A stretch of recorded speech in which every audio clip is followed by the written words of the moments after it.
Hello friends, welcome to my channel. Friends, आपका मेरे YouTube channel में बहुत बहुत स्वागत है।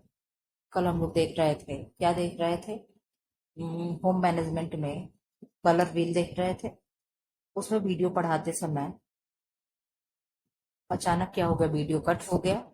48 मिनट हो चुका था, तो मुझे ये नहीं लगा कि फिर से मुझे वीडियो को दोबारा शूट करके जोड़ना चाहिए। हमने कहा चलो कभी कभी थोड़ा कम ही हो सकता है।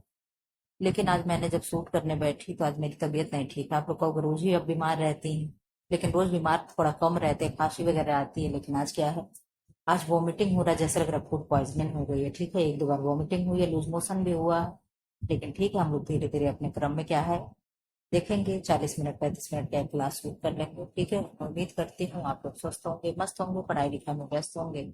आप लोग अपना ध्यान रखिए। इस समय ये अक्सर सुनाई दे रहा है, लोगों को फीवर हो रहा है और लूज मोशन हो रहा है, वॉमिटिंग हो रही है। ये सारी चीजें क्या कंटिन्यू सबको हो जा रही है। तो क्या पढ़ेंगे? शरीर क्रिया विज्ञान। थोड़ा आवाज स्लो हो तो आप लोग मैनेज कर लीजिएगा। शरीर क्रिया विज्ञान जिसे फिजियोलॉजी कहते हैं। यही फोटो पड़ा था मेरे मोबाइल में, हमने कहा उसे ही पढ़ा देते हैं। फिर से मेरा मन नहीं किया कि मैं आप लोग का वो कंटिन्यू करूँ जो है मैनेजमेंट वाला है, लेकिन आप लोग जानते हो मेरे अंदर आदत हो, मैं छोड़ती तो जैसे थोड़ी सी तबीयत ठीक होगी मैं फिर तुरंत उस सीरीज को कंटिन्यू करूंगी। आज तो मैं वीडियो अपलोड करने की मूड में नहीं थी, लेकिन हमने कहा कल क्या क्या अपलोड करेंगे। 10:40 पे आप लोग वेट करते हो कि मैम का क्लास आता है। ठीक है, तो जब कोई उम्मीद लगाए रहता है ना तो सीधे ना करना अच्छा नहीं लगता है। चलिए ठीक है, बातें ना करें, इतने बातों में 2 मिनट क्लास चल गया होगा। पाचन तंत्र क्या है? Digestive system. इधर आप लोग आ जाओ, फिगर देख लो। ये क्या है? जिह्वा दिखा रहा है, दिखा रहा है मुख गुहा यानी बक्कल कैविटी। ग्रसिका दिखा रहा है यानी ईगोफेगस। ये डायाफ्राम है, डायाफ्राम ऊपर भी होता है नीचे भी होता है। ठीक है, ये पित्ताशय यानी गॉल ब्लैडर है, पित्त जहाँ स्टोर होता है। ये पित्त नली है। ये यकृत है, यकृत है, कलरफुल नहीं है इमेज, इससे अच्छा नहीं लग रहा है। यकृत यानी लीवर है। ये क्या है? अग्नाशय यानी पेनक्रियास है। ठीक है, ये आमाशय यानी स्टमक यानी पेट है। ठीक, अब क्या है? क्षुद्रांत है यानी छोटी आंत है। बृहदांत यानी कोलन है यानी बड़ी आंत है। और ये क्या है? गुदा द्वार है। ये क्या है? गुदा द्वार है। और ये परिशेषिका है जिसे पूंछ कहते हैं। ठीक है, ये पहले मानव में पूंछ होती थी, धीरे धीरे क्या हो गई, खत्म हो गई। और ये चीजें जो है आप कहोगे मैं पूंछ होती है, पूंछ पेट के अंदर होता है। इसी में क्या होता है? अरे भैया वो कौन सा होता है? अक्सर लोगों को होता है, ऑपरेशन वगैरह होता है, अपेंडिस। हाँ, यही अपेंडिस है। इसमें क्या होगा? अब ये धीरे धीरे विलुप्त हो रहा है। इधर आ जाओ, आप लोग हम धीरे धीरे देखेंगे पाचन जिसे डाइजेशन कहते हैं। भोजन की जटिल एवं अघुलनशील अणुओं को सरल एवं घुलनशील अणुओं में तोड़ने की क्रिया को पाचन कहते हैं। मनुष्य का पाचन तंत्र, डाइजेस्टिव सिस्टम ऑफ ह्यूमन, आहार नाल और उससे संबंधित पाचक ग्रंथियां सम्मिलित रूप से पाचक पाचन तंत्र कहला तंत्र बनाती हैं। कौन कौन से? आहार नाल से और उससे संबंधित जो भी पाचक ग्रंथियां, ये सब क्या है? कंबाइंड रूप से क्या बनाती हैं? पाचन तंत्र बनाती हैं। पाचन तंत्र का प्रमुख कार्य क्या है? भोजन को पचाकर शरीर के लिए उपयोगी बनाना। पाचन तंत्र को मुख्यतः दो भागों में विभक्त किया गया है। नंबर 1 है आहार नाल जिसे एलिमेंट्री कैनाल कहते हैं। नंबर 2 संबंधित ग्रंथियां जिसे एसोसिएटिव ग्लैंड कहते हैं। आहार नाल यानी एलिमेंट्री कैनाल क्या है? मनुष्य का आहार नाल लगभग 12 मीटर का लंबा होता है। कितना होगा? लगभग 12 मीटर लंबा होगा। खास करके पीलीती वाले जो लोग हैं, इसको लोग आप लोग विशेष ध्यान दीजिएगा। ये जो लंबाई वगैरह है ना कि लीवर कितने वजन का होता है, ये सारी चीजें अक्सर पीजीटी में क्लास पुटअप हो जाता है, तो इस पे आप लोग बहुत अच्छे से ध्यान दीजिएगा। लीवर का आज पोल पे, कम्युनिटी पोल पे मैंने क्वेश्चन पोल किया था कि लीवर कितने केजी का होता है। आप उस पे लिख बताइएगा पोल पे कि कितना होता है। अगर चाहे तो कमेंट बॉक्स में लिख करके बता सकते हैं। ठीक है, आहार नाल मुख से प्रारंभ होकर मल द्वार यानी गुदा द्वार तक फैली रहती है। ठीक, आहार नाल के निम्नलिखित अंग होते हैं, यानी आहार नाल में कौन कौन शामिल होते हैं? मुख होता है यानी माउथ होता है। ग्रसनी यानी फेरिंग्स होता है। ग्रास नली यानी ओसोफेगस होता है। आमाशय यानी स्टमक होता है। आंत यानी इंटेस्टाइन होता है। और आंत में दो प्रकार के होते हैं, आप लोगों को मालूम है। एक स्मॉल इंटेस्टाइन होता है, एक लार्ज इंटेस्टाइन होता है। ठीक है, अब हम लोग एक एक करके यहाँ पे अध्ययन करेंगे। पहले यहाँ बॉक्स में क्या दिया हुआ देख लो। बॉक्स वाली चीजें इंपॉर्टेंट होती है, आप लोगों से हमेशा मैं कहती रहती हूँ। खाने की पाचन क्रिया मुख से प्रारंभ होती है। अमाइलेज सलाइवा यानी लार में पाए जाने वाला एंजाइम होता है, ठीक है। उदर आंत नलिका की आधारभूत प्रेरक गति क्रमांक गुंजन कहलाती है। यकृत में पित्त रस का निर्माण होता है तथा संग्रहण पित्ताशय यानी गॉल ब्लैडर में होता है। छोटी आंत की जेजुनम एवं ड्यूडेनम भाग में भोजन के अधिकांश भाग का अवशोषण होता है। छोटी आंत के आप लोगों को मैं बताती हूँ 3 पार्ट होता है, डीजेआई, ठीक है, डेडुनम, जेजुनम और इलियम। तो अधिकतम पाचन कहाँ होता है? डीजे वाले पार्ट में हो जाता है, ठीक है। मुख एवं ग्रास गुहिका माउथ एंड बक्कल कैविटी, ठीक है। मुख यानी जो इतना इस तरीके का जो होता है ना, इसे मुख कहते हैं। और जो ये पूरा होता है ना, ये गाल और ये क्या होता है? इसे बक्कल कैविटी कहते हैं, ठीक है। क्या कहते हैं? बक्कल कैविटी कहते हैं। मुख ग्रासन गुहिका कठोर एवं कोमल तालुओं की बनी होती है। मुख ग्रासन गुहिका का फर्श जीव द्वारा तथा दोनों पार्श्व गालों द्वारा घिरा होता है। गाल भोजन को चबाते समय मुख गुहिका के बाहर निकलने से रोकने में सहायक होते हैं। तालु जिसे क्या कहते हैं? पलाटे, क्या कहेंगे इसे? प्लेट तो नहीं कहेंगे, पलाटे कुछ कहेंगे, आपको बताइएगा क्या कहेंगे। मुख गुहिका की छत को तालु कहते हैं। आप लोग अच्छे से जानते होंगे तालु क्या होता है। तालु भी 2 प्रकार का होता है, एक कठोर तालु होता है, एक कोमल तालु होता है। कठोर तालु यानी हार्ड प्लाटे क्या होता है? यह आगे की ओर वाला भाग होता है। ये मुख गुहिका को श्वसन मार्ग या नासिका गुहाओं से अलग करता है। इसके अगले भाग की श्लेष्मिक कला की उभार को तालुवालिया कहते हैं। क्या कहते हैं? तालुवालिया कहते हैं। कोमल तालु यानी सॉफ्ट वाला जो हिस्सा है, इसको क्या कहेंगे? ये तालु का पीछे वाला भाग है। यह नासिका गुहाओं के पक्ष यानी पीछे वाले भाग को मुख गुहिका से अलग करता है। कोमल तालु का पिछला भाग एक शंक्वाकार संरचना के रूप में ग्रसनी की गुहा में लटका रहता है, जिसे तालु गंठिका या कौवा या अलिजिहवा कहते हैं, ठीक है। क्या कहते हैं? ये सारे नामों से इसे जानते हैं।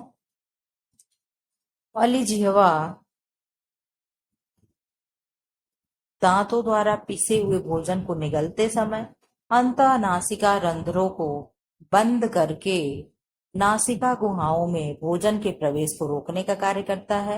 यानी ये क्या कर रहा है? ये जब रोक दे रहा है तो भोजन क्या है? नासिका यानी नोजल कैविटी में नहीं जा पा रहा है। जीभ क्या करता है?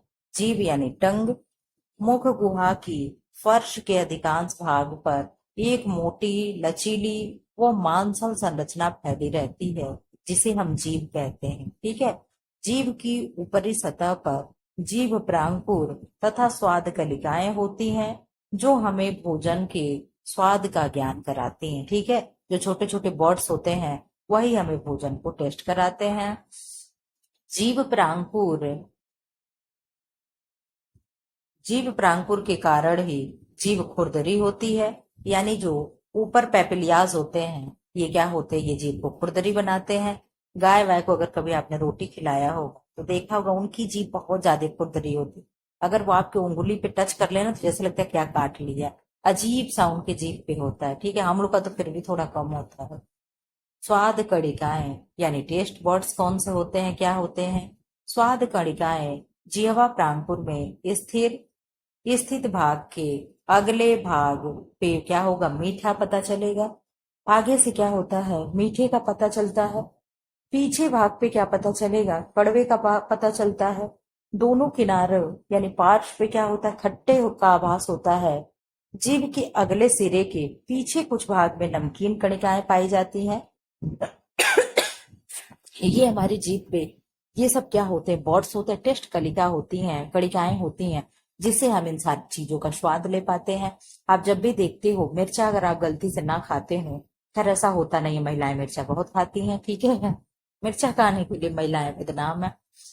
तो अगर आप मिर्चा खाते हो तो सबसे लास्ट में जब मिर्चा निगल लेते हो तो लास्ट वाली जबान के हिस्से पे क्या होता है, जब यहाँ आ जाता है तब हम लोगों को तीखे का आभास होता है। जब तक खाओ मिर्चा तब तक नहीं आभास होता है, जब लास्ट में जाता है तभी मिर्चा हमें तीखा लगता है, ठीक है। इधर देख लो आप लोग, पीछे वाले हिस्से पे कड़वा लगेगा, साइड साइड में क्या होगा, बीटर टेस्ट होगा, और नमकीन साल्टी टेस्ट यहाँ होता है थोड़ा सा बीच में, और आगे क्या होता है, स्वीट टेस्ट यानी मीठा होगा। जीभ के फंक्शंस क्या क्या हैं, फंक्शंस ऑफ टंग यानी जीभ के कार्य क्या क्या हैं। ये भोजन के स्वाद का ज्ञान कराती है। जीभ भोजन को मुख गुहा में इधर उधर घुमाकर उसमें लार को भली भांत मिलाती है। जीभ भोजन को निगलने में सहायता करती है। जीभ से म्यूकस तथा सीरस तरल का निरंतर स्राव होता है, जिससे मुंह हमेशा तरल एवं नम रहता है। अब हम लोग पढ़ेंगे दांत। दांत के लिए तो कुछ हम आप लोगों के लिए रखे भी थे, देखे अगर होगा तो मैं यहाँ लगाऊंगी। दांत यानी टीथ मनुष्य की मुख गुहा में दोनों जबड़ों के किनारे पर दांतों की एक एक लगभग अर्धवृत्ताकार पंक्ति होती है। लगभग 18 से 28 वर्ष की आयु में अंतिम 4 दांत निकलते हैं, जिन्हें अक्ल दांत या बुद्धि के दांत कहते हैं, ठीक है। इन्हें क्या कहते हैं, विजडम टीथ कहते हैं। मनुष्य में अक्ल दांत अवशेषी अंग माने जाते हैं। लगभग 6 से 10 माह की आयु में सबसे पहले निचले मध्यवर्ती या इंसाइजर दांत निकलते हैं, इंसीजर दांत निकलते हैं। सॉरी, लगभग 8 से 12 माह की आयु में ऊपरी मध्यवर्ती दांत निकलते हैं। दांतों का निर्माण करने वाली कोशिकाओं को ओडोंटोब्लास्ट या ओडोंटोसाइट्स कहते हैं, ठीक है। मनुष्य के दोनों जबड़ों में 4 प्रकार के दांत होते हैं। 4 प्रकार के 32 दांत पाए जाते हैं। वो दांत के प्रकार कौन कौन से हैं, आप कहोगे मैं, कृंतक या छेदक दांत जिन्हें इंसाइजर कहते हैं या इंसीजर कहते हैं। भेदक या रदनक दांत जिन्हें कैनाइन कहते हैं। अग्र चौवड़क जिन्हें प्रीमोलर कहते हैं, और चौवड़क जिन्हें चौभर हम लोग कहते हैं उसे मोलर कहते हैं, ठीक है। आप लोग याद कर लो, कृंतक, रदनक, अग्र चौवड़क चौवड़क, incisor, canine, premolar molar. Premolar और मोलर में अगर कंफ्यूजन अगर किसी को हो रहा हो, मैं आप लोगों को ट्रिक दे रही हूँ। आप कहोगे मैम सब लोग बोर्ड का परीक्षा पास करके आए हैं, आप भी बोर्ड कभी ना कभी दिए होंगे, हम भी बोर्ड का एग्जाम दिए हैं, सारे लोग बोर्ड का एग्जाम दे करके आए हैं। तो आप कह दो मैम इसमें कौन सी बड़ी बात है, हम लोग सब लोग एग्जाम दे करके ही तो आए हैं। तो पहले क्या होता है, हम लोगों में पहले क्या होता था, पहले होता था प्री बोर्ड होता था ना। शादी हो गई होगी आप कई लोगों की बाकी होगी, ठीक है। एक और ट्रिक दे रहे हैं। तो क्या आजकल चल रहा है, आजकल मैम ट्रेंड में प्री वेडिंग शूट करना हो रहा है, ठीक है। आजकल क्या हो रहा है कि मैम प्री वेडिंग क्या है, शूट करने हम लोग जाएंगे। कहाँ जा रहे हैं लोग, राजस्थान जा रहे हैं, जम्मू कश्मीर जा रहे हैं, देहरादून जा रहे हैं। तो क्या है, कोई भी चीज जिस चीज से पहले हो वो प्री हो जाएगा। तो ऐसे आप याद कर लीजिएगा, चौमोड़क के पहले क्या होगा, अग्र चौमोड़क होगा, या मोलर के पहले प्री मोलर होगा तब मोलर होगा, ठीक है। और इधर अगर कृंतक और अदनक में आओगे तो आप कहोगे मैम जब हम क ख ग घ पढ़ते हैं, क से कबूतर वाला पढ़ते हैं, तो उसमें सबसे पहले क आता है, क्या आता है, सबसे पहले क आता है। तो पहले कृंतक होगा, फिर बाद में भ आता है, तो फिर भेदक होगा। आप एक चीज ये जान लो और एक चीज ये जान लो तो चीजें क्या हो जाएंगी, क्लियर हो जाएंगे। आप कहोगे मैम इंग्लिश वाला नाम याद करा दीजिए। तो जो इंसीजर है फिर कैनाइन है, तो आप कहोगे मैम पहले इन आएगा फिर क आएगा, ठीक है। इस तरीके से याद करिएगा, इंसीजर पहले आ जाएगा, पहले में आएगा, फिर दांत होगा, ठीक है। किसमें दांत होगा, तो इस तरीके से आप कुछ भी ट्रिक लगा करके याद कर लीजिएगा। मेरी तबीयत नहीं सही है ना, इसलिए आज बहुत कुछ मन नहीं लग रहा है। यहाँ रुक जाओ आप लोग, आप लोगों को मैं एक बार देख लूं। दांत इधर आ जाओ आप लोग, मैं ये लगा करके रखी थी। ये मैं सच पूछो ना तो आज के मूड में नहीं थे पढ़ा के, ये मैं बहुत पहले लगा के रखी थी कि आप लोग को मैं ये कराऊंगी जब तक पता पढ़ाऊंगी, ठीक। देख लीजिए ये दांत है। आप कहोगे मैम इसके दांत तो बहुत सड़े हुए हैं, हाँ ठीक है इसके दांत सड़े हुए हैं। आप देखिए इस दांत को बांट दिया गया है, ये कौन सा दांत है, कैनाइन है। वो भी कौन सा, सॉरी इंसीजर है। कौन सा इंसीजर, सेंट्रल इंसीजर है, ठीक है। फिर ये क्या है, लेटरल इंसीजर है, ठीक है। क्या है, लेटरल इंसीजर है। फिर ये क्या है मैम, कैनाइन है। जो शेर पैर के दांत आप लोग देखते हो ना, जो साइड से निकले होते हैं, ये वाले नुकीले थोड़े से होते हैं, ये कौन से हैं? ये कैनाइन है। फिर ये फर्स्ट मोलर है, ये सेकंड मोलर है, और ये फर्स्ट मोलर है। अच्छा, ये प्री मोलर, क्या फर्स्ट प्री मोलर है, सेकंड प्री मोलर है, फिर फर्स्ट मोलर है, सेकंड मोलर है, थर्ड मोलर है। इसको क्या कहते हैं? विजडम टीथ कहते हैं, यानी बुद्धि का दांत कहते हैं। आप लोग देख लीजिए, सारे लोग मिरर लेकर के अपने अपने टीथ को गिन लीजिएगा, किसके में बुद्धि वाले दांत हैं, किसके में नहीं है। इधर दंत फार्मूला है, ये 1 सेकेंड। चलिए, ये शायद जुम नहीं होगा, इसके जुम करने के चक्कर में कितना बड़ा कांड हो गया। तो ये क्या है? ये मिल्क टीथ है। मिल्क टीथ का सूत्र क्या है? जो छोटे बच्चों में होता है, इंसीजर है, कैनाइन है, मोलर है। छोटे बच्चों में क्या एब्सेंट होता है? तो आप कहोगे मैम, प्री मोलर जो होता है वो क्या होता है? अब्सेंट होता है। ठीक है, प्री मोलर अब्सेंट होता है, इनके में मोलर होता है। ठीक है, और हम लोगों में क्या होगा?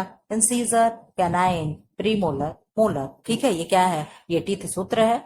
ये आप लोग देख लीजिएगा, 21 23 बटा 21 23 × 2 बराबर 32 होगा। और इनका सूत्र क्या होता है? इस तरीके से भी लिखा जाता है 212, और इस तरीके से भी लिखा जाता है, क्या लिखा जाता है? 21 0 2, ऐसे भी लिखा जाता है। ठीक है, 21 0 2, 21 0 2 × 2। ठीक है, ऐसे भी इनका लिखा जाता है। ये दंत सूत्र है।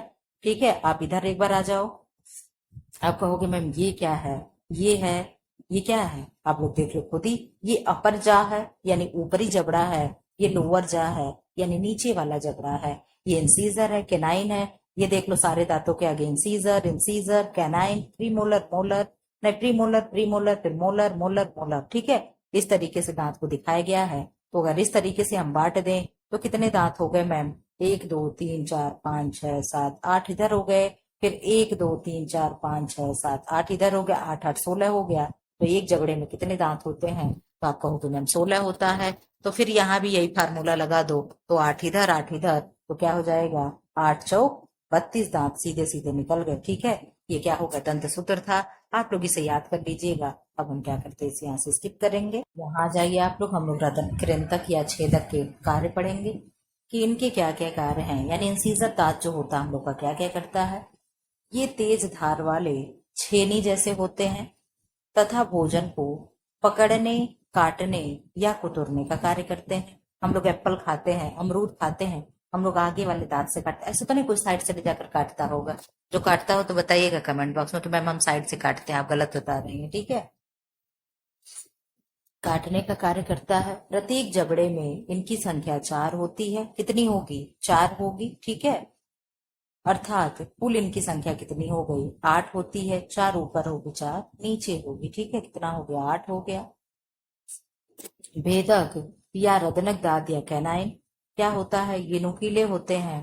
प्रत्येक जबड़े में इनकी संख्या 2 होती है, अर्थात कुल संख्या 4 होती है। आप लोगों से रिक्वेस्ट है, आप लोग क्या कर दें, वीडियो को लाइक कर दें। ठीक है, और शेयर कर दे जहां कहीं भी ग्रुप में जुड़े हों। और ऐसे ही वीडियो पाने के लिए अगर होम साइंस टीजीटी पीजीटी में एक सीट पाना चाह रहे हो, तैयारी मेरे साथ जुड़ के करना चाह रहे हो, तो चैनल को सब्सक्राइब भी कर लें ताकि नेक्स्ट वीडियो आपसे ना छूटे। मैं मानती हूँ जो लोग सब्सक्राइब नहीं करते हैं, देखते हैं, उन्हें नेक्स्ट वीडियो मिल जाता है बिना सब्सक्राइब के ही। लेकिन एक समय बाद ऐसा होता है कि चैनल क्या होता है, फिर दिखना बंद हो जाता है। हमें नाम भी नहीं याद होता है कि हम नाम डाल करके सर्च करें। आप लोगों को मैंने कभी अपने चैनल का नाम नहीं बताया। मेरे चैनल का नाम है one day exam clear classes. ठीक है, तो आप लोग कभी भी अगर भूलें तो चैनल को सर्च करके नाम खोज लिया करें। फिलहाल हम लोग अपने पढ़ाई को कंटिन्यू रखते हैं। आप लोगों को ये नहीं लगता है कि चलो ठीक है, अगर पढ़ा रही हैं, जितनी चीजें हम अच्छे से पढ़ाते हैं, एक से एक जुड़ा हुआ, सब लिंक पे लिंक जोड़ के पढ़ाते हैं, ये सारी चीजें पेड क्लास में होती है। फ्री केवल एबीसीडी कराया जाता है। अब मैं भी एबीसीडी कराने की तैयारी में हूँ। बस यही 2 3 चैप्टर है आप लोगों का, क्योंकि मैं प्रॉमिस कर चुकी हूँ। तो होम मैनेजमेंट और एक्सटेंशन एजुकेशन, ये जो भी चीजें हैं, ये थोड़ा सा और वीडियो में करा दूं जो विस्तार से पढ़ा रही हूँ। फिर इसके बाद मैं भी एबीसीडी वाला प्लान पूरा कर रखती हूँ, और आप लोगों को एबीसीडी को मैं भी घुमाती रहूंगी। ठीक है, अगर और उस पे क्या है, एबीसीडी पे वीडियो पे व्यू बहुत अच्छे आते हैं। आप लोग को ये भी बता दे, जो टेस्ट सीरीज चलता है उस पे 24 घंटे के अंदर 200 300 400 तक व्यू आ जाते हैं। लेकिन जो विस्तार से पढ़ाओ ना, तो उस पे व्यू नहीं आते हैं। तो हम अपना नुकसान करके आप लोग को पढ़ा रहे हैं। लेकिन फिर भी आप लोगों को कदर नहीं है तो कोई बात ही नहीं है। कोई कमेंट बॉक्स में कमेंट भी नहीं करता है, एक दो लोगों को छोड़ दो तो कोई कमेंट भी नहीं करता है। जैसे लगता है ना कि मेरी ही एकदम गर्ज है, मैं ही केवल पढ़ाए जा रही हूँ, आप लोगों को कोई मतलब नहीं है। खैर चलिए मिलते अगले में, ठीक है, बहुत ज्यादा बातें नहीं करेंगे। अग्र चौड़क जिसे प्रेमोलर कहते हैं, ये किनारे पर क्या होंगे, चपटे, चौकोर व रेखादार होते हैं। अग्र चौड़क या कार्य भोजन को पीसना है। अग्र चौड़क का कार्य क्या है, भोजन को पीसना है। प्रत्येक जबड़े में इनकी संख्या 4 होती है, अर्थात कुल इनकी संख्या कितनी होगी, 8 होगी। ठीक है, इसमें भी 8 ही था ना। हाँ ठीक। चौड़क यानी मोलर जिसे कहेंगे, प्रीमोलर पढ़ लिए क्या हमने, अच्छा नहीं आगे किनारे कर दिया, यही प्रीमोलर था ना, प्रीमोलर। अब क्या है, इसके बाद फिर क्या है, क्यों हम लोग इसको नहीं पढ़े ना, नहीं पढ़े। भेदकता, रत्नकता, प्योटेनाइन, ये नुकीले होते हैं। ठीक है, जो इस तरीके की दांत होती है यही वाली दांत होती है, 4 होती है। प्रत्येक जबड़े में इसकी संख्या 2 होती है, यानी कुल हमारे मुंह में कितनी होगी, 4 होगी। अगर ये ऐसे हम दांत बनाए तो यहाँ एक होती है, एक यहाँ होती है, और ऐसे अगर नीचे वाले में भी एक यहाँ होगी, एक यहाँ होगी। ठीक है, ऐसे 4 होती है। और बीच में ये जो दांत होते हैं हम लोग के चौड़े चौड़े, ये 4 होते हैं। ठीक है, एक इसमें 4 होगा और इसमें 4 होगा, इस तरीके से 4 हो जाए। आप लोग ऐसे एक दो बार फिगर बना के पढ़ लोगे ना तो दांत तो बहुत इजीली याद हो जाता है। हम हर साल अपने क्लास में बच्चों को दांत पढ़ा देते हैं, क्योंकि साइंस में पढ़ाती हूँ ना, हमारे यहाँ साइंस के टीचर नहीं है तो हमको साइंस दे दिया गया है। अग्र चौड़क, ये क्या था भैया, अग्र चौड़क जिसे प्रीमोलर कहते हैं, ये किनारे पर चपटे, चौकोर व रेखादार होते हैं। अग्र चौड़क का कार्य भोजन को पीसना है। प्रत्येक जबड़े में इनकी संख्या 4 होती है, अर्थात कुल 8 होती है। चौड़क यानी मोलर किसे कहेंगे, ये अग्र चौड़क के पीछे वाले दांत होते हैं। प्रत्येक जबड़े में इनकी संख्या 6 होती है, अर्थात कुल संख्या 12 होती है।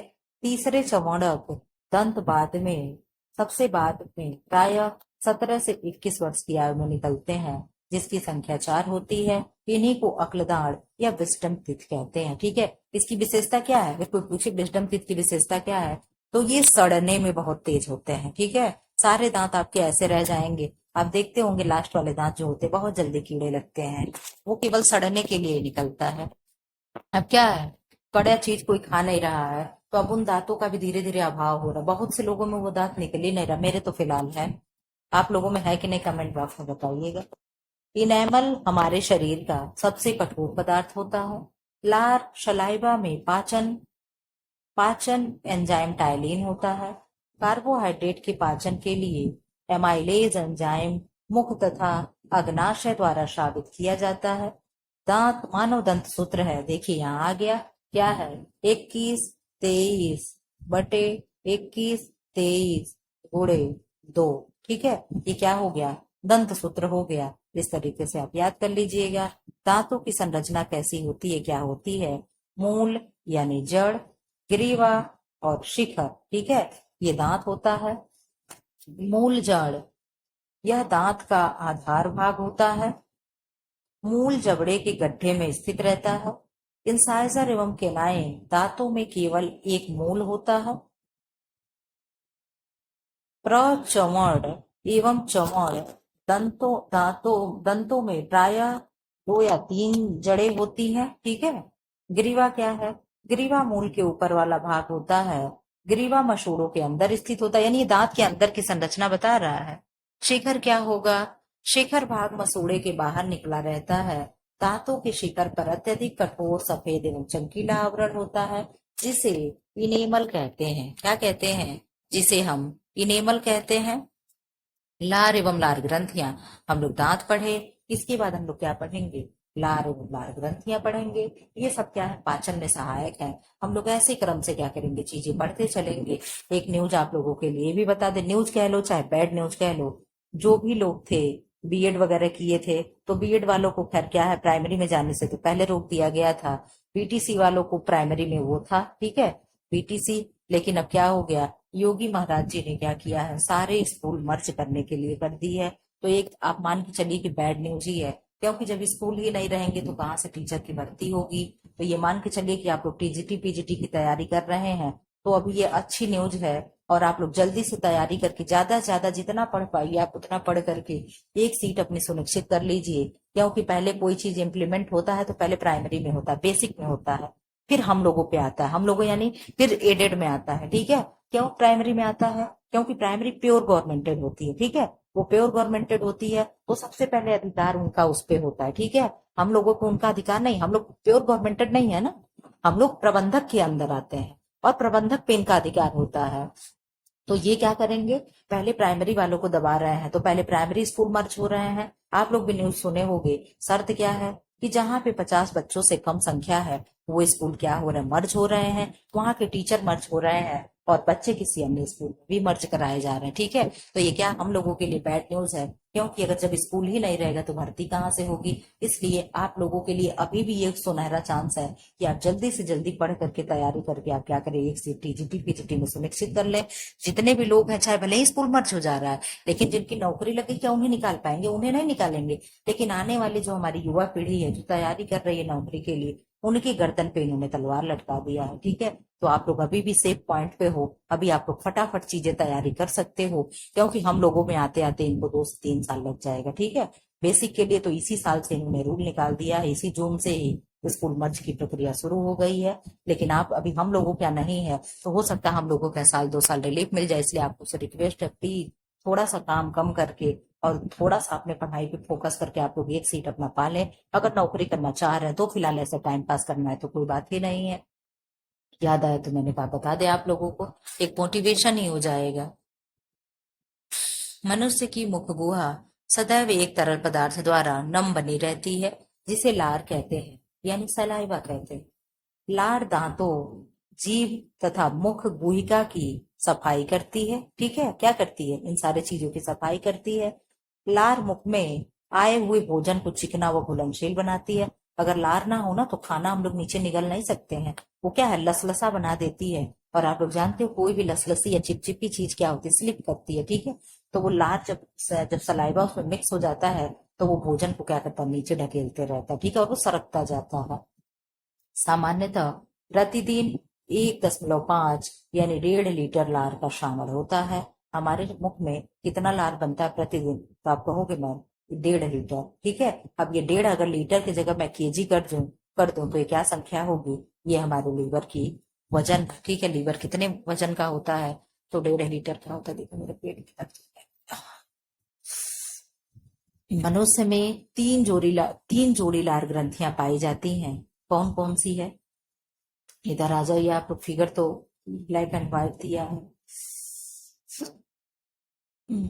लार ग्रंथियों से लार साबित होती है। एक सेकंड ले दीजिए, मैं पानी पी लूं। लार ग्रंथियों से लार साबित होती है। लार ग्रंथियों में 98% जल होता है, कहीं 98 होता है, कहीं 99 होता है। आप लोग इसको देखते हुए चलिएगा। 98% क्या होगा? जल होगा। और शेष 2% भाग जो होता है म्यूसिन या श्लेष में और टायलिन या एमाइलेज नामक एंजाइम पाए जाते हैं। ठीक है, लार ग्रंथियां यानी सलाइवरी ग्लैंड होता है। आप लोगों को मैं इसका फोटो दिखाना चाहूंगी, 1 सेकंड का मुझे टाइम दे दीजिए। तो पढ़ाने के लिए इतना बढ़िया मूड में रखी थी कि जिस दिन पढ़ाऊंगी तो आप लोग याद रखोगे कि हाँ। लेकिन चलिए खैर ठीक है, ये भगवान को मंजूर नहीं था, किसी दिन और लाएंगे। ये क्या है? पैरोटिड ग्लैंड है। ठीक है, ये क्या है पहले आप लोग देख लो। ये एक व्यक्ति है, ये लार ग्रंथियां हैं। कितनी जोड़ी होती हैं आप कहोगे मैम? जोड़ी में तो 3 होती हैं, संख्या में 6 होती है। ठीक है, ये देखिए कान के बगल से जा रहा है। ठीक है, ये सबसे बड़ी होती है, ये सबसे छोटी लार ग्रंथि होती है और ये बीच की होती है। पैरोटिड ग्लैंड जो होगी सबसे बड़ी होगी, इसी में स्वेलिंग होती है, व्यक्ति को मम्स हो जाता है, यानी क्या होता है, गलसुआ नामक रोग हो जाता है। ठीक है, और ये सबसे बड़ी होती है। सब मैंडिबुलर ग्लैंड, ये क्या होती है? जबड़े के नीचे से देखी जा रही है। और ये क्या है? कान के पास से आती है और ये हमारे मुख से निकल कर आती है। इसका नाम क्या है मैम? सब लिंगुअल ग्लैंड है। क्या नाम है? सब लिंगुअल ग्लैंड है। आप लोग अच्छे से देख लो, मैं थोड़ा सा और जूम कर दे रही हूँ कहाँ कहाँ से निकल कर के ये जा रहा है। ये क्या है मैम? सलाइवा ग्लैंड है, सलाइवरी ग्लैंड है। ठीक है, सलाइवा जहां से निकलता है ये क्या है? सलाइवरी ग्लैंड है। ठीक है, 1 सेकंड दीजिए, हम लोग अपने पेज पे पहुंच चले। आ जाओ आप लोग इधर, हम लोग अपने पेज पे आ गए। आप कहोगे मैम ये दे रहा है, सब चीजें देखिए वही दे रहा है, ठीक है। पैरोटिड ग्लैंड यहाँ दे रहा है, कान के बगल से देखिए यहाँ से आ रहा है। फिर आप लोग यहाँ देखे थे सबलिंगुअल, ठीक है। सबलिंगुअल यानी यहाँ था। और क्या है, सब मैंडिबुलर, इधर देखिए तीनों इस तरीके से निकल के आ रहा है। तीन जोड़ी लार ग्रंथियां होती हैं जो लार स्रावित करती हैं। ये ग्रंथियां हैं, हिंदी में नाम इन सबों का टफ है। आप लोगों से रिक्वेस्ट है कि आप लोग इंग्लिश वाला नाम लर्न करिएगा। और हर पेपर में आजकल दोनों भाषा रहता है, बाइलिंगुअल रहता है। आप उसमें कोई दिक्कत नहीं होगी आपको समझने में। आप लोग देखते होंगे इतना मेरे साथ रहते रहते, ये आप लोग को लगता होगा मेरी भी इंग्लिश बहुत अच्छी नहीं है, कि बहुत अच्छी का है, लेकिन हाँ इतनी पुअर भी नहीं है, ठीक है। तो मैं क्या है, मैं इंग्लिश वाले चीजों को देखती हूँ, आप लोग भी उस चीज को देखते चलो। कौन पूर्व ग्रंथियां यानी पैरोटिड ग्लैंड, अधोहनु ग्रंथियां यानी सब मैंडिबुलर, और सब मैक्सिलरी ग्लैंड यानी इसका दो दो नाम है, सब मैंडिबुलर है और सब मैक्सिलरी है। अधोजिह्वा जिसे क्या कहेंगे, सब लिंगुअल ग्लैंड कहेंगे, जीभ के नीचे से जा रहा है इसीलिए इसे अधोजिह्वा कहते हैं। आप ऐसे याद कर सकते हैं। पैरोटिड ग्लैंड कौन पूर्व ग्रंथियां सबसे बड़ी ग्रंथियां होती है तथा कान के नीचे ठीक नीचे पाई जाती है। ये कहाँ पाई जा रही है, इसकी स्थिति कहाँ है। अगर प्रश्न बना दे, पीजीटी में बहुत डीप प्रश्न पूछता है, क्योंकि आप पीजीटी के टीचर बन के जाओगे तो किसको पढ़ाओगे, आप 10th और 11th और 12th वाले बच्चों को पढ़ाओगे। और 11th और 12th का आप होम साइंस का बुक उठा करके देख लीजिएगा, टोटल एकदम फिजियोलॉजी भरा पड़ा है। एक एक पार्ट विस्तार से पूरा, एक अगर लार दिया तो पूरा एक चैप्टर ही दे दिया है। तो आपको पढ़ाने के लिए बहुत ही डीप नॉलेज होना चाहिए, नहीं तो बच्चे मजे लेकर के निकल लेते हैं कि मैम को तो आ ही नहीं रहा, ठीक है। तथा ठीक कान के नीचे पाई जाती है। इनकी लंबाई 2 इंच होती है, कितनी होती है, 2 इंच होती है। तथा यह टाइलिन नामक एंजाइम स्रावित करती है। यह दंत ग्रंथि दांतों के ठीक पीछे खुलती है। कहाँ खुलती है, दांतों के ठीक पीछे खुलती है। इनमें स्टेंसल नलिकाएं पाई जाती हैं, ठीक है, स्टेंसन, ठीक। मुख्यतः बच्चों में गलसुआ यानी मप्स नामक रोग एक विषाणु यानी वायरस के संक्रमण के कारण इन्हीं ग्रंथियों के फूल जाने से होता है। हम आप लोग को ये सारी चीजें पहले ही बता दिए हैं। अधोहनु ग्रंथियां जिन्हें सब मैंडिबुलर ग्लैंड कहते हैं, यह जबड़े की हड्डी के नीचे स्थित होती है। ये ग्रंथियां जीभ के पास आकर खुलती हैं। इनकी लंबी वाहिनियां वार्टन्स नलिकाएं कहलाती हैं। क्या कहलाती हैं, वार्टन्स नलिकाएं कहलाती हैं। अधोजिह्वा लार ग्रंथियां सब लिंगुअल ग्लैंड यह जीभ के ठीक नीचे स्थित होती है और इसकी नलियां जीभ के नीचे खुलती हैं। लार यानी सलाइवा, लार ग्रंथियां जो लार निकलता है, जो लार ग्रंथियों से लार निकलता है जो मांड को माल्टोज में बदल देता है, ठीक है। लार के मिलने से भोजन गीला एवं चिपचिपा हो जाता है तथा आसानी से निगल लिया जाता है। लार में कार्बनिक लवण, अकार्बनिक लवण, sodium chloride, potassium chloride, lipase, नियोसिन, जल तथा टाइलिन पाया जाता है। यह उदासीन प्रकृति का अथवा कम अम्लीय होता है। लार का पीएच मान यहाँ पे दिया है, कितना होगा, 6 से 7 पॉइंट क्या होता है, पीएच मान इसका होता है 6.0 से 7.0 इसका पीएच मान होता है। और 6 पीएच मान किसका होता है, तो आप कहोगे मैम आप याद करवाई थी। अगर कोई छोटा बच्चा सो कर तो कहते सी छी छी छी छी छी छी, तो सो का पीएच मान कितना हो गया, 6 हो गया। इस तरीके से कुछ भी करके हमको क्वेश्चन सही करने आना चाहिए। लार के कार्य होते हैं, फंक्शन ऑफ सलाइवा क्या होगा, यह मुख में एंटीसेप्टिक की तरह कार्य करता है। यह बाहरी जीवाणुओं यानी बैक्टीरिया को अंदर जाने से रोकता है। हम लोग के मुख में देखते हैं आप लोग, मुख अगर पक जाए, कट जाए, कहीं खाते वक्त कुछ भी हो जाए, बहुत जल्दी ठीक हो जाता है। क्यों, क्योंकि जो लार होता है ना, वो हीलिंग का कार्य करता है, तो ये एंटीसेप्टिक का कार्य करता है। यह स्टार्च को माल्टोज नामक शर्करा में परिवर्तित कर देता है। एक सेकेंड आपको दे दीजिए, परिवर्तित कर देता है। यह जल संतुलन में सहायता करता है। अगर लार ना निकले तो जीभ सूख जाएगी, फलता व्यक्ति प्यास भी महसूस करेगा, ठीक है। मुंह सूख जाता है, कैसा लगेगा, मुंह सूख गया, प्यास लगी, बोलनी नहीं निकलती। अगर बुखार उखार लगा हो, बहुत ज्यादा अगर फीवर लगा हो तो क्या होता है, एकदम मुंह एकदम बोलो ना तो जैसे लगता है आवाज ही नहीं निकल रही है। ग्रसनी जिसे फेरिंग्स कहते हैं। अब हम लोग सेकंड नंबर पे आ गए, क्या है, ग्रसनी यानी फेरिंग्स कहते हैं। यही पढ़ा के ना हो सकता मैं वीडियो बंद कर दूं क्योंकि मेरी तबीयत नहीं ठीक हो। तो आप लोग ना पर डे 10:40 पे क्लास होता है, चलो ठीक है आप लोग लाइव नहीं आ रहे हो, आप लोग 10:40 पे नहीं पढ़ रहे हैं, लेकिन फिर भी बाद में तो आप लोग पढ़ते हैं ना। ये लगता है ना कि पर डे सुबह इस चैनल पे वनडे एग्जाम क्लियर क्लासेस पे एक वीडियो आएगा, किसी भी उस पे आएगा, लेकिन एक आएगा, एक शाम को 5 बजे आता है, ठीक है। उसको भी आप लोग देख रहे हैं, लेकिन जितना अच्छे से शेयर करना चाहिए शायद शेयर नहीं किया जा रहा है। मैं जितना मेहनत कर रही हूँ ना, उसके बदले में मैं आप लोगों के लिए 5 कदम चल रही हूँ, तो आप लोग मेरे साथ 1 कदम चल रहे हो। सारे लोग इस चीज को देखिएगा कि क्या मैं सही कह रही हूँ कि गलत कह रहे हैं। जब तक दोनों एक दूसरे का सहयोग नहीं करते हैं ना, तब तक मजा नहीं आता है। और आप लोग जितना मैं आप लोगों के लिए कर रहे हैं उसका आप लोग एक हिस्सा भी नहीं कर रहे हो, तो बात को छोड़ दीजिए। ग्रसनी यानी फेरिंग्स मुख गुहिका पीछे की ओर एक कीप की आकार की संरचना में खुलती है, जिसे ग्रसनी या फेरिंग्स कहते हैं। आप लोग ये सारी चीजें पढ़ लोगे ना तो मैं अलग से फिगर ला के दिखा दूंगी। अच्छा हो सकता है अगर मेरी तबीयत सही होगी तो मैं कल ही लेकर के आऊंगी। ग्रसनी लगभग 12.5 सेंटीमीटर लंबी होती है, नलिका होती है। आप लोग प्लीज, आप लोगों से रिक्वेस्ट है पीजीटी वाले, आप लोग इसको जो भी ये चीजें दे रहा है आप लोग इसको प्लीज नोट कर लीजिएगा, बहुत डीप क्वेश्चन पूछता है। इसमें श्लेष्मिक झिल्ली यानी म्यूकस मेम्ब्रेन का स्तर होता है। ग्रसनी को 3 भागों में विभाजित किया गया है।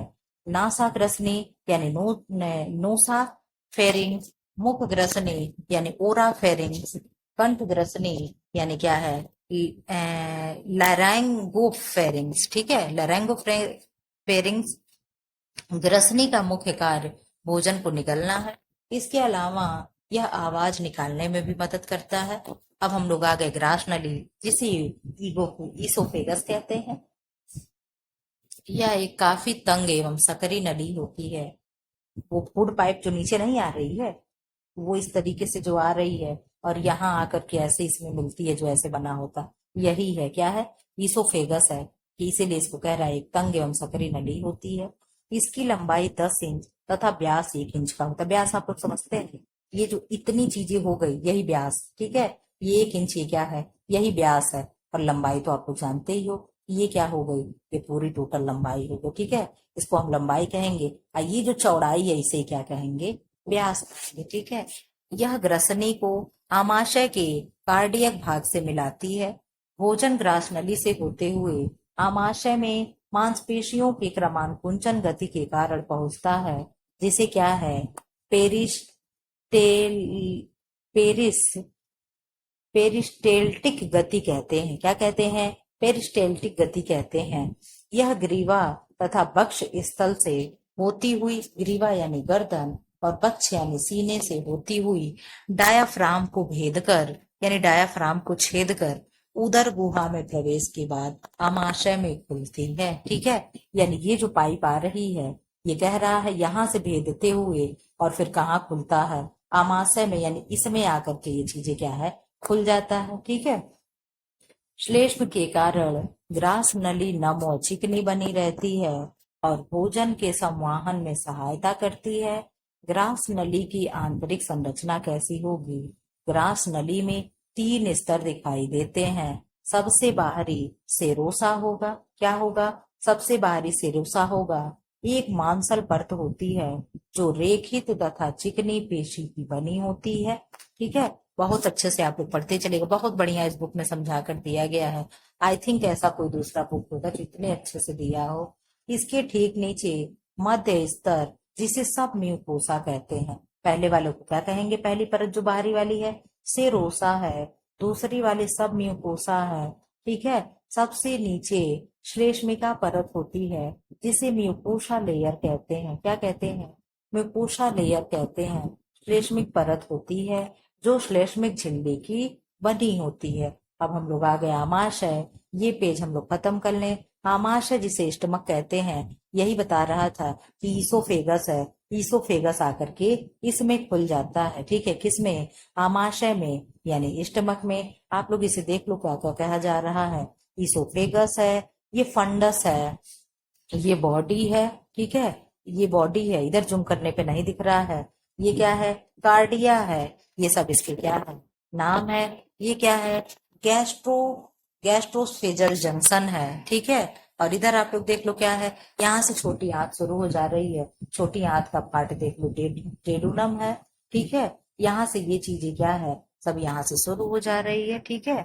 आप लोग देख लो ये कैसे दिया हुआ, ये आमाशय है, स्टमक है। अगर ये फिगर लगा दे और पूछ ले क्या है, तो आपसे बता दोगे कि क्या है, ये आमाशय है यानी स्टमक है, यही हम लोग का पेट होता है, ठीक है। यहाँ आ जाओ आप लोग, क्या हम लोग पढ़ चुके हैं, ये पढ़ चुके हैं, फिर ये वाला पेज, नहीं नहीं ये नहीं, ये वाला होगा, ठीक है। आमाशय, आमाशय खत्म हो गया क्या, ये ठीक। आमाशय खत्म करके फिर रहने देंगे, हाथ पे आएंगे तो हम लोग, या कहिए आप लोग तो इसी पेज पे मैं खत्म कर दूं, चाहे फोटो दिखा दी है तो फिर मेरे लिए प्रॉब्लम होगी वहां से, तो मैं यहाँ पे खत्म कर दे रहा हूँ, तो फिर ये पेज भी खत्म करना पड़ेगा। चलिए देखते हैं, धीरे धीरे पढ़ लेते हैं। यह अंग्रेजी के अक्षर जे के समान होता है। आप लोग अभी देखिए हो ये कैसे बना था, आप लोगों को ये चीजें दिखी है कि नहीं दिखी है, कुछ ऐसे ही था ना, कुछ ऐसे था कि नहीं था, सही सही बताइएगा, ऐसे था ना। तो वही कह रहा है, अंग्रेजी के अक्षर के जे के समान होता है। यह आहार नाल का सबसे अधिक फैला हुआ भाग होता है, जो एक थैली के सदृश दिखाई पड़ता है।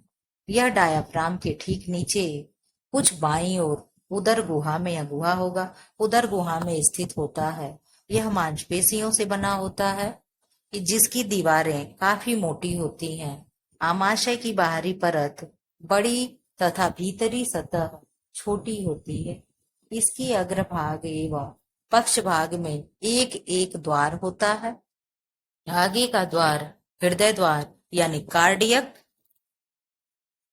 कार्डियक स्फिनेटर, इस स्फिनेक्टर तथा पिछला भाग पाइलोरिक द्वार कहलाता है, ठीक है। आप लोग वहां देखे हो फोटो में दिखाया है। सर्वप्रथम भोजन हृदय द्वार से आता है तथा पाइलोरिक द्वार से भोजन निकलकर ग्रहणी की ओर आगे बढ़ता है। आमाशय के तीन भाग होते हैं।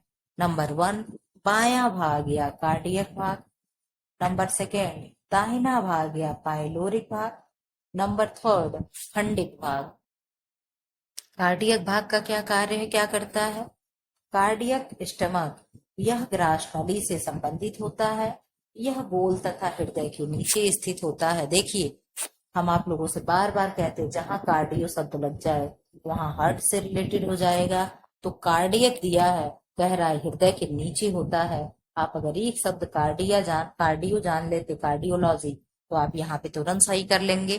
पाइलोरिक भाग क्या है? पाइलोरिक स्टमक, यह आंत से संबंधित है, यह संकरा होता है।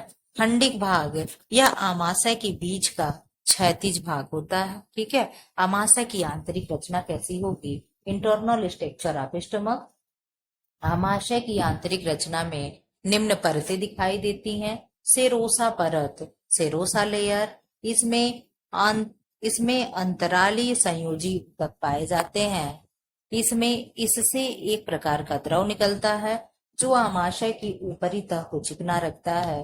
नंबर 2 क्या है? मध्य स्तर, जिसे क्या कहते हैं? Muscular layer. तो मस्कुलर लेयर में क्या है? यह सेरोसा स्तर के ठीक नीचे पाया जाता है।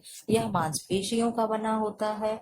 इनकी पेशियां अनुलंब, वर्तुल व तिरछी होती हैं, जो विभिन्न दिशाओं में फैली रहती हैं। अंतः स्तर यानी म्यूकोसा लेयर, यह श्लेष्मिक झिल्ली की बनी होती है तथा आमाशय की सबसे भीतरी परत होती है। इस झिल्ली में 3 प्रकार की असंख्य छोटी छोटी ग्रंथियां होती हैं, जो आमाशय रस, हाइड्रोक्लोरिक अम्ल तथा म्यूकस स्रावित करती हैं, ठीक है। इधर आ जाइए आप लोग। ग्रास नली आमाशय के कार्डियक भाग में खुलती है। ग्रास नली के द्वार पर एक पेशीय कपाट होता है, जिसे कार्डियक वॉल्व कहते हैं। क्या कहते हैं? कार्डियक वॉल्व कहते हैं। कार्डियक वॉल्व भोजन को ग्रास नली से तो आमाशय में आने देता है, परंतु आमाशय से ग्रास नली में वापस लौटने नहीं देता है। कौन नहीं लौटने देता है मैम? तो जो कार्डियक वाल्व होता है, ये भोजन एक बार आ गया ग्रास नली से आमाशय में, यानी क्या था? ये आमाशय है, ठीक है। अरे सॉरी भैया, ये क्या था? ये जो जे आकार का था यही आमाशय और स्टमक था ना। ऐसे मान लीजिए कुछ हम यहाँ बना दिए, ठीक है। इसको मान लीजिए अभी आप फिलहाल के लिए। तो ये जो ऐसे जो ये जो जी आकार की संरचना थी, यही है ना, चलो कुछ भी बन जाए, ठीक है। तो ये जो है, यही क्या था, यही है ना, क्या, ग्रास नली, यही फूड पाइप है। ये इसमें आने तो दिया, लेकिन यहां से फिर वापस नहीं जाने देगा, ठीक है। ये कब जाने देगा, जब वोमिटिंग होती है, यानी उल्टी होती है, ठीक है। तो कौन नहीं जाने देता है मैम, ये कार्डियक नामक वाल्व होता है, जो यहाँ क्या करता है, ये फूड पाइप पे यहाँ कस करके बांध देता है, जो यहाँ से भोजन क्या करता है, ऊपर नहीं जाने देता है, ठीक है। एक बार इसमें भोजन आ गया तो ऊपर भोजन नहीं जाने देता है। कौन नहीं जाने देता है, कार्डियक वाल्व नहीं जाने देता है, ठीक है। आमाशय की भित्ति में जठर ग्रंथियां पाई जाती हैं, जिनसे जठर रस का श्रावण होता है। जठर रस भोजन को पचाने में सहयोग करता है। आमाशय की दीवार में जठर ग्रंथियां होती हैं, जिनसे जठर रस यानी गैस्ट्रिक जूस स्रावित होती है, जो अम्लीय होता है। क्या होता है, अम्लीय होता है, नहीं एसिडिक होता है। अम्लीय कहाँ से कहाँ तक होगा, आप कहोगे मैम 0 से लेकर के 7 तक जो होता है अम्लीय होता है। 7 से पहले तक 7 न्यूट्रल होता है, और 7 से 14 तक क्या होता है मैम, वो क्षारीय होता है। जठर रस में निम्नलिखित पदार्थ होते हैं। हाइड्रोक्लोरिक एसिड, जिसे HCl कहते हैं, यह भोजन के माध्यम को अम्लीय बनाता है। आज कम्युनिटी बॉक्स पे हमने ये क्वेश्चन पोस्ट किया था, किसने किसने उत्तर दिया है, हाथ खड़ा कर दीजिए। हानिकारक जीवाणु को नष्ट करता है, भोजन को सड़ने से बचाता है। अब आप कोई पूछ ले हाइड्रोक्लोरिक का क्या क्या कार्य है, तो आप क्या बताओगे, आप कहोगे मैम HCl जो है, पहले नंबर पे इसका वर्क है कि भोजन को अम्लीय बनाएगा, यानी एसिडिक नेचर करेगा भोजन का। दूसरे नंबर पे क्या करेगा, हानिकारक जीवाणु को नष्ट करेगा, यानी हम खाने में जो भी कोई कीड़ा वगैरह खा लेते हैं तो उसको मारने का कार्य करेगा। फिर भोजन हमारे पेट में 5 से 6 घंटे रहता है, क्या मैम सड़ता नहीं है। तो ये जो HCl होता है, ये भोजन को हमारे पेट में सड़ने से रोक देता है। अब क्या है, पेप्सिन है। पेप्सिन भी इसी में पाया जाता है, किस में मैम, स्टमक में। पेप्सिन का क्या कार्य है, भोजन के प्रोटीन को पेप्टोन तथा पॉलीपेप्टाइड में बदलता है। गैस्ट्रिक लाइपेज है, ये क्या करता है मैम, वसा का अपघटन करता है। रेनिन क्या है, यह दूध के विलेय प्रोटीन यानी केसिन को ठोस तथा एवं अविलेय दही में बदलता है। यह मनुष्य में अनुपस्थित होता है, किसमें होता है, मनुष्य में अनुपस्थित होता है। क्या, रेनिन छोटे बच्चों में बहुत पाया जाता है, इसीलिए छोटे बच्चों का दूध तुरंत, अगर बच्चा दूध पिया हो और उसे उल्टा करके लिटा दो, तुरंत बच्चा जब दूध पलटता है तो दही के फॉर्म में पलटता है, क्योंकि उनके अंदर रेनिन बहुत अधिक होता है। दूध का पाचन कैसे होता है, पहले दूध में बदलता है, फिर क्या होता है, वो उसके अंदर डाइजेस्ट होता है। अब यहाँ से हम लोग अपने वीडियो को खत्म कर देते हैं। मेरी भी तबीयत उतनी सही नहीं है, आप लोग जान रहे हो। अब यहाँ से आंत है, इंटेस्टाइन क्या है, हम लोग नेक्स्ट वीडियो में पढ़ेंगे। और आप लोगों से रिक्वेस्ट है, आप लोग क्या करें, वीडियो को मेरे शेयर कर दें, ठीक है, और लाइक कर दें। और जो लोग सब्सक्राइब ना किए हों, अगर टीजीटी पीजीटी की नौकरी हमारे साथ पाना चाह रहे हो, जुड़ करके कंटिन्यूटी तैयारी करना चाह रहे हो, अगर आप लोग कहोगे तो मैं सारा का सारा सिलेबस पूरा करवाने के लिए तैयार हूँ। अगर ये सब करना है तो चैनल को सब्सक्राइब करना पड़ेगा। लाइक करें, शेयर करें एंड सब्सक्राइब करें। Thanks for